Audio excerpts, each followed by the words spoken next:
साधारणतः 20 वर्षापूर्वी घरामध्ये मुलगी जन्माला येणं म्हणजे काहीसं पाप समजलं जायचं किंवा आपलं स्वतःचं दुर्भाग्य समजलं जायचं.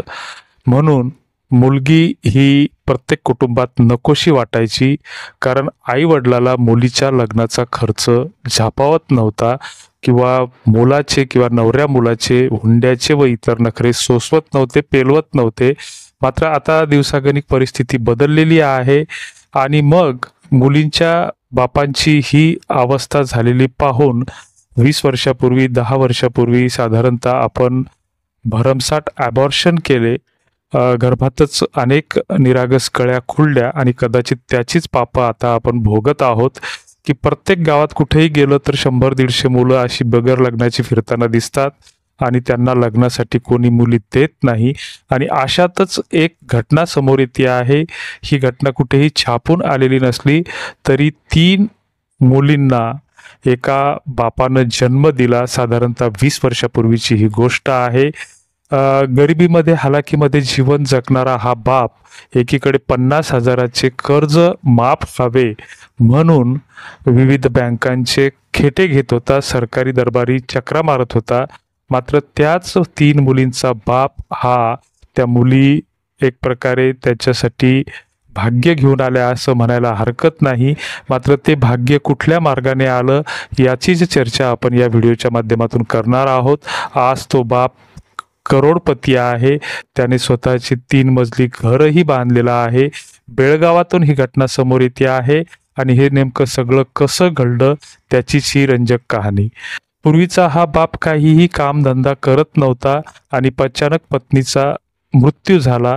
छोट्या छोट्या 3 मुली 10 बाय 10च्या खोलीत त्या मुलींचा तो सांभाळ करत असताना त्या मुली लहानाच्या मोठ्या झाल्या. मात्र जशा मुली वयात येऊ लागल्या तशा त्यांचं ते रूप हे अतिशय देखणं आणि आकर्षक दिसू लागलं. गेल्या दशकापासूनची त्याची जर आता परिस्थिती जर पाहिली तर ती एखाद्या श्रीमंतांनाही लाजवेल अशी त्याची स्थिती झालेली आहे. हे नेमकं सगळं कसं घडलं तर मुलांना लग्नासाठी मुली मिळत नाहीत.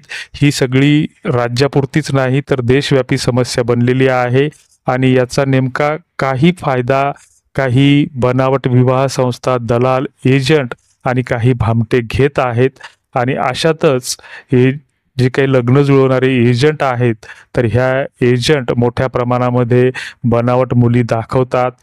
स्वतःचं 50,000, 1,00,000, 2,00,000 कमिशन घेतात. मुलीच्या अंगावर दागिने घालायला सांगतात आणि त्याच दिवशी किंवा दुसऱ्या दिवशी 8 दिवसात ती मुलगी गायब होते. अशा अनेक बातम्या आम्ही अनेकांनी वाचल्या आहेत, ऐकल्या आहेत, पाहिल्या आहेत.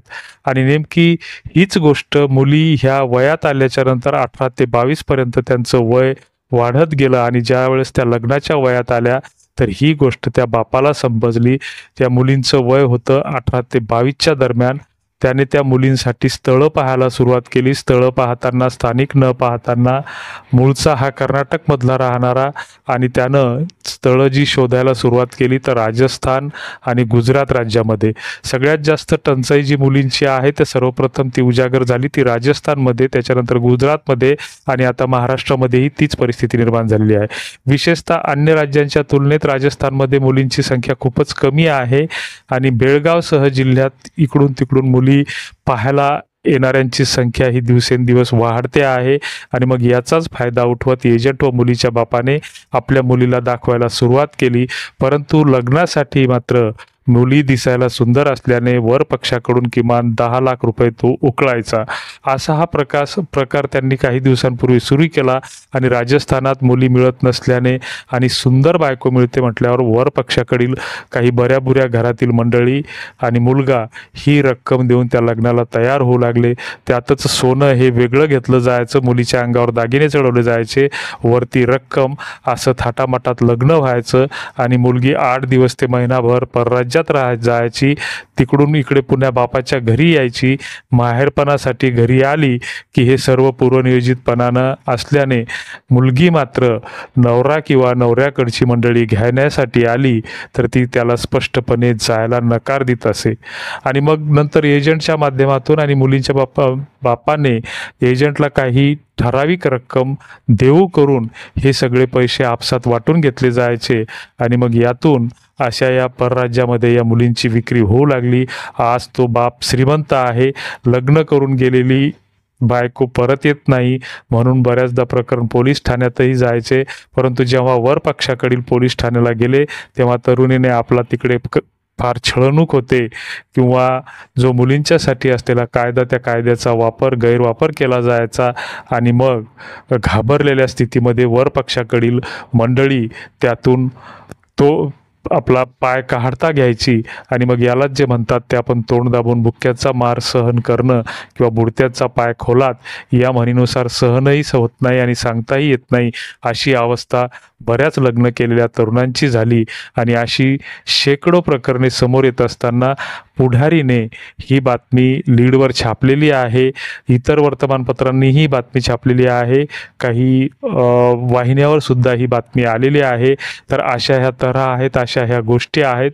लग्न अक्षदाच्या माध्यमातून आम्ही वारंवार सांगत असतो की लग्न ही आपसात नात्या गोत्यात आपल्याच परिचयात होत असतात.